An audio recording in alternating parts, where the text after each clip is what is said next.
SDPയുമായി ബന്ധപ്പെട്ട സാമ്പത്തിക ഇടപാടുകളിൽ അടിമുടി ദുരൂഹത നേടി സംഭാവന എന്ന രീതിയിൽ സംഘടനയ്ക്ക് വൻ തുക നൽകിയവർക്ക് തത്തുല്യമായ തുക മുൻകൂട്ടി ലഭിച്ചിരുന്നതായി ED പറയുന്നു.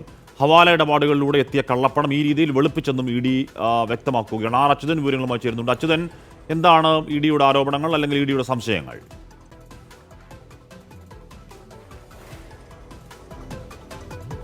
നേരത്തെ തന്നെ, അതായത് ഈ സമീപ കാലത്ത് SDPIയുടെ ഓഫീസുകളിലൊക്കെ എൻഫോഴ്സ്മെന്റ് ഡയറക്ടറേറ്റിന്റെ ഈ മിന്നൽ പരിശോധനകൾ നടത്തിയിരുന്നു. അതിൽ ചില രേഖകൾ കണ്ടെത്തുകയും ആ രീതിയിൽ എൻഫോഴ്സ്മെന്റ് ഡയറക്ടറേറ്റിന്റെ നടപടി പുരോഗമിക്കുന്ന ഘട്ടത്തിലാണ് ഇപ്പോൾ ഈ പണമിടപാടുകൾ സംബന്ധിച്ച് ദുരൂഹതയുണ്ടെന്ന് ED ഇപ്പോൾ ആരോപിക്കുന്നത്. അതായത് സംഭാവന എന്ന രീതിയിൽ വൻ തുക നൽകിയവർക്ക് അതേ തരത്തിൽ തുക മുൻകൂട്ടി ലഭിച്ചിരുന്നതായി ED സംശയിക്കുന്നു. ഹവാല ഇടപാടുകളിലൂടെ എത്തിയ കള്ളപ്പണം ഈ രീതിയിൽ വെളുപ്പിക്കപ്പെട്ടോ എന്നൊരു സംശയം EDക്കുണ്ട്.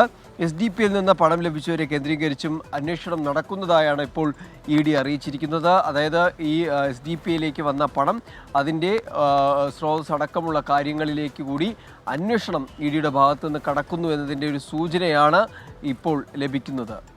ഓക്കെ, അച്യുതനാണ് വാർത്തയുടെ വിവരങ്ങൾ നൽകിയത്.